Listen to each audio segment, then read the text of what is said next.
All right. Before we get into the episode, let's get some housekeeping out the way. I am CiaraNirita, and thank you so much for tuning in to another episode of Cake and Conversations. Anything that you hear on this podcast is for entertainment purposes. I am not a trained professional. I draw from my own experience. So, if you are someone who needs to seek additional help or professional help, please do so. Now that that is out of the way, let's get into the episode. I'm writing a vision and making it plain. Don't think it's a game, and some of it just might be hard to obtain. I know it, but I don't care, cause I know deep in my brain I'm destined for greatness, and I would not get it if I keep on playing. So let me go get it. Hello, good people, and welcome to another episode of Cake and Conversations. I am CiaraNirita, and I am so glad that you decided to hang out with me today. So today, we are going to talk about relationship goals. Not necessarily in the aspect that you probably thought when I initially said it. Not necessarily like that. Not like you and your man or you and your woman out here booed up. Not necessarily like that. We're talking about the relationship with yourself. The first person relationship that you should have is the one with yourself. Especially as an adult, you should know the things that you like, the things you don't like, all those things. And if you are someone who is hoping to be booed up in the near future or in the future in general, hopefully these things will help you along the journey as you kind of navigate through the single waters. So I kind of wanted to talk about a couple things that for me are helping me along this journey, and I'm hoping that they can also help you. So the list that I'm getting ready to go through are some things that you may have heard before. There's some things that I feel like are necessary to people, and honestly, probably not even everybody that is waiting for the next chapter of their life as far as relationships are concerned. Not even just that. I think just anybody who is trying to get to another chapter in life and just feeling like you're stuck. Hopefully these are going to be some tools that or some ideas that can help you navigate and get to that next level in whatever area you're wanting to progress. So the first thing I want to say, if you are in a space where you're like, I don't really know, I'm kind of feeling stagnant, if you are someone who has struggled in the financial area, I would say work on your credit. I am someone who, ever since I can remember when I started paying bills, I never liked bills. I never liked owing people. So I always knew that it was going to be something that I would always be on top of. So for me, credit has always been like a big thing. I am working on being debt free. I am not necessarily following any particular plan or any specific person's philosophy, but doing what works for me. And for me, I save. I save in a traditional savings account or a not necessarily a traditional account, an interest bearing savings account, a high interest bearing savings account, and then also a retirement account through my job. I do those as far as saving. I also have like a little cushion save, which is like what I call my play save money. So like if I'm in a situation where my checking account is not necessarily where I want it to be, or like a bigger bill is getting ready to be due, then I can dip first into that buffer savings. For instance, those bills that are kind of not on a monthly basis, like car insurance, if you pay it every 6 months or every year, those type of things, I would pull, maybe a little bit of cushion from that account into checking so it can cover it. So, but definitely work on your credit and your finances. If it's possible, I would try my best to get a month ahead in your bills, in your month to month bills, so that if those, surprise things come up, because sometimes they do, especially those things, like I said, those things that you may not necessarily pay on a monthly basis. Sometimes we forget what cycle they're on, and then next thing you know, you look up and you get an email that says, hey, you got a bill that's getting ready to come due, and it's X amount of $100, or even, touching 1,000 or even over $1,000, and you only have a small amount of time. So it's really good if you are a month ahead. Then that means that you have some money to play with as far as your income, and you're not living check to check. One thing that I have strived to do is not live paycheck to paycheck. So getting that one billing cycle ahead and all your bills that 1 month ahead will definitely help with that. But work on your credit. You are able to pull your credit through all three credit bureaus once a year, and typically they have all of the same information on each one. It may vary just slightly, but typically you're going to have the same information on each credit report from Experian, Equifax, as well as TransUnion. I believe those are the three. Don't quote me.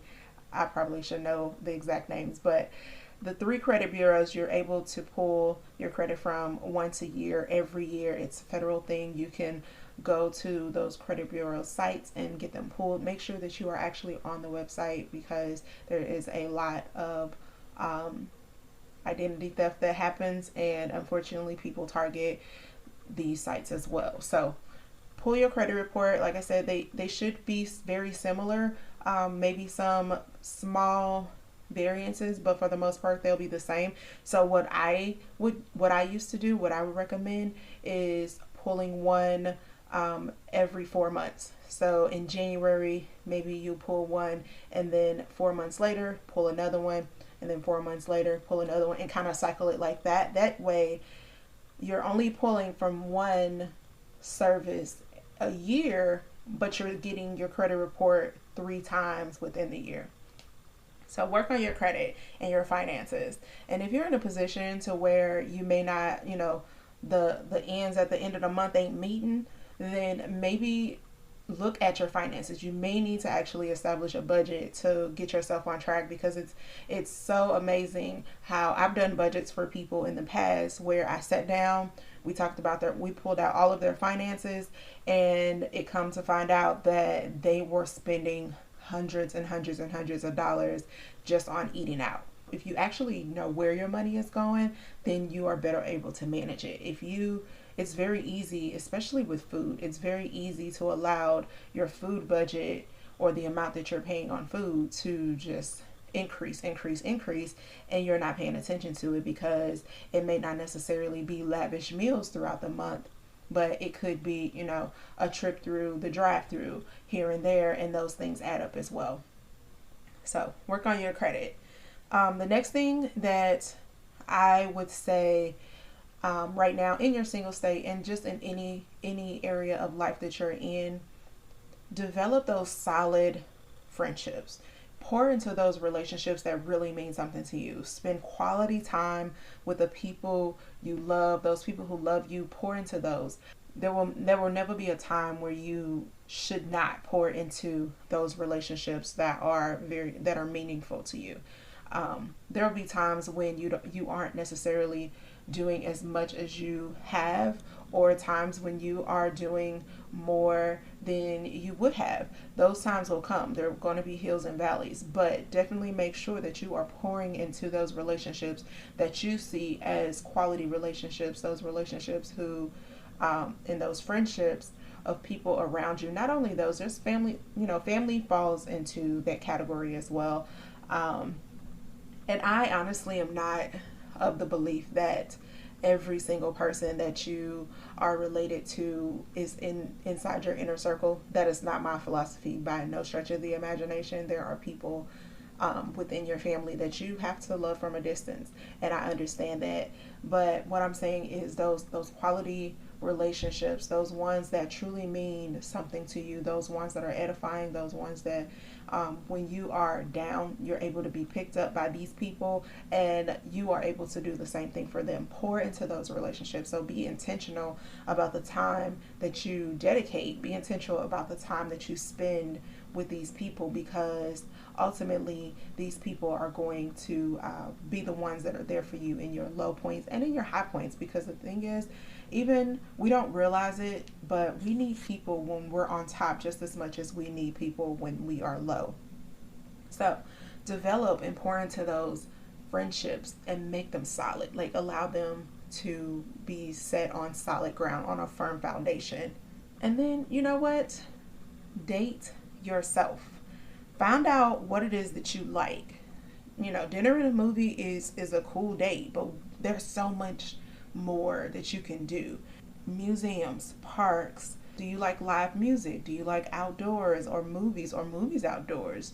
Drive-throughs, if there's something that's available in your area. Picnics. There's so many things that you can do outside of dinner and a movie, but so many times when we think about a date, that's our first go-to. That's like the easy go-to, dinner and a movie, which is fine. Don't get me wrong. Ain't nothing wrong with a good show and a good meal. Nothing at all. However, there are so many more things that we can do, and this is the time for you to explore those things. If you are someone who is single, or even if you are currently dating, or if you are married, use this time to really like engage and figure out what is it that you like to do outside of the quote unquote norm.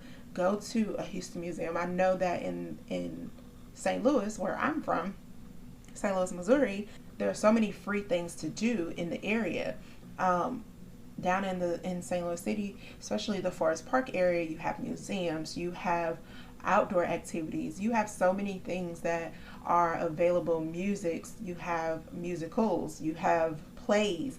All these things are available in the area, and some of them are free. Some of them may cost a small fee, but they're very affordable things that you can do that are outside of the norm. So figure out what it is that you like. If you don't know if you like camping, then maybe go on a camping trip. Grab some girlfriends together or some guy friends and just go on a camping trip. Now for me, I know that's not my thing. I'm not sleeping on the ground. However, I am quite all right with having a camping retreat in a cabin where we have like our actual beds and we can stay in the woods. That's fine. But there's going to be some beds that I'm sleeping on because the ground is not my friend. And how do I know that? Because I've experienced it. I have been on a camping trip. It was one time and it was one time only. And I don't think I would ever do it again because I recognize that that's not something that I care to do on a regular basis. But I would have never known that had I not taken the opportunity when the opportunity presented itself. So think of some things to do. Go on an annual girls trip. Figure out those things that you like to do and find those people who like to do those things. And, you know, just do them. And the thing is, if you are someone like I used to be, where you had like this list, even if it wasn't like a physical list that you wrote out, but if you have this list of things that like, I'm going to do this when I get booed up, scratch that. Do it now and then re-experience it when you get booed up. There's nothing wrong with it. There's nothing wrong with doing things more than once. If there was an amazing trip that you went on to an amazing location or amazing beach or amazing mountains, then enjoy that experience. And if it comes to the point where you are now in a relationship with someone, then take that person, you know, make the suggestion to that person so that y'all can go again. It's quite all right to do things. You don't have to experience things just once.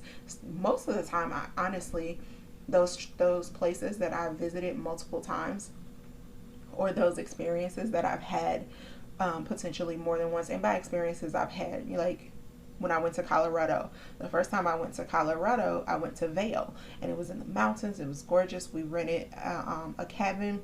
But then the next time I went, it was kind of a girls' trip, and we were in Denver. We stayed in Denver.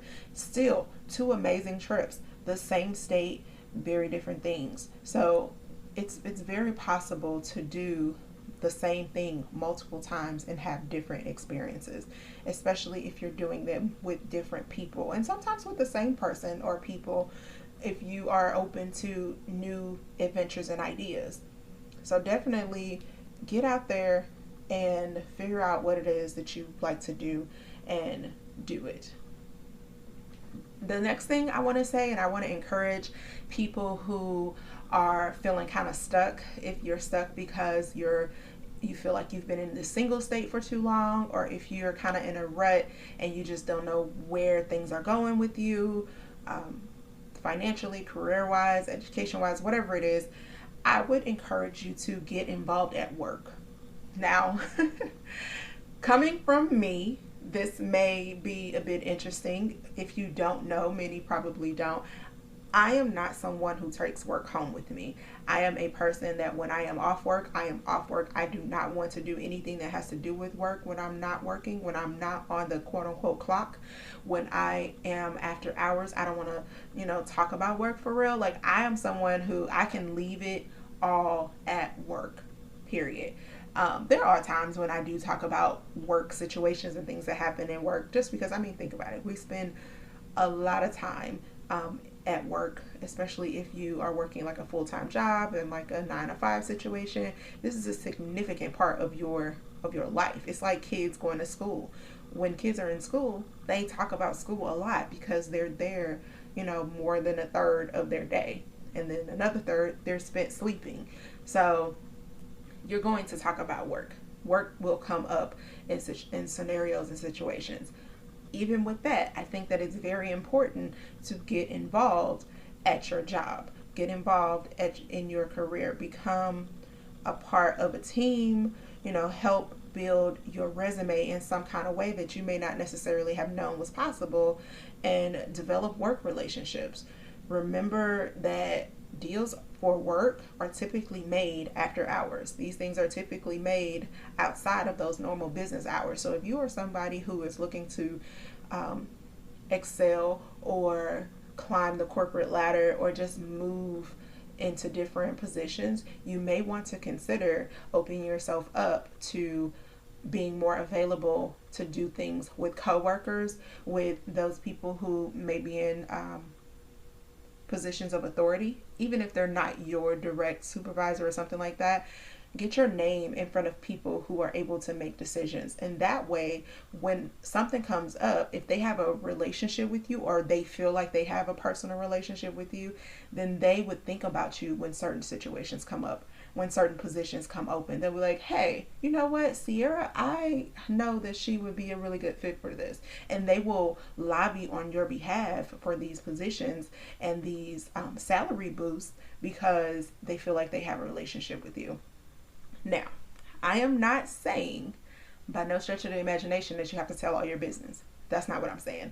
It's not even about that. What you do is you find a common ground with people, and then you just ride that common ground. It doesn't have to be anything big. It doesn't have to be anything elaborate. You just have to find something that is this, that's common among you all that you can talk about. That's it. So it can be something as simple as a TV show. If everybody watches Survivor and you go in and you talk about, what happened on last week's episode of Survivor, I'm not someone who watches Survivor, but it just was the first thing that came to mind. Anyway, if you are someone who watches Survivor and your coworkers are people who watch Survivor, this is a point of connection between you guys. This is something that you can build on and have a dialogue about. People like to feel like they are building relationships with you. And I say that coming from someone who is an introvert. I can get into my bubble and I can get to a point where I don't talk to anybody. And it takes me outside of my comfort zone to actually dialogue and have these conversations and to talk about, someone's little girl first tooth falling out, like those type of things, because for one, that's not an area in my life where I'm at. So although I'm not saying that I don't care about little Jane's tooth falling out, what I'm saying is that's something that I don't necessarily relate to at this point in my life. But if me and Jane's mom can have a conversation, or Jane's dad can have a conversation about last night's episode of Survivor, or last night's episode of The Masked Singer, or last night's episode of whatever show that we tend to enjoy, then that's another way that we can develop a relationship. And so every week, then we can, have this on, say the show comes on Fridays, then that means on Monday morning, you can go and like, hey, did you check out the last episode? Have a quick 5-minute dialogue. Now you kind of like settled that for the day, potentially the week, and now you can go on with your day. It doesn't really take a lot of time and effort to build relationships in the workplace. You know what? I think I'm gonna do a whole episode on developing relationships in the workplace. I got some ideas about that, but definitely get involved at work. And if you don't like your job, that's okay. This is the time to create new skills or build on the skills that you have. So if you don't like your job, this is a great opportunity when you are in your single state or when you're in your transitioning state. This is a great opportunity to build on those skills so that you can now have more marketable skills for your next venture and figure out what it is that you want to do next. Careers are not necessarily like they used to be, where someone will get into a career and then you ride that out for 30 years and you retire after doing that same career. Now they're more mobile. You can do more things within your time span of being employed before retirement. There's so many different avenues that you can take, so many different opportunities that are available. So explore those things. You're never too old to explore. You're never too old to figure out what more you like. So that's definitely something that I would encourage anybody who is trying to develop relationships. That's another relationship that you need to make sure you're developing.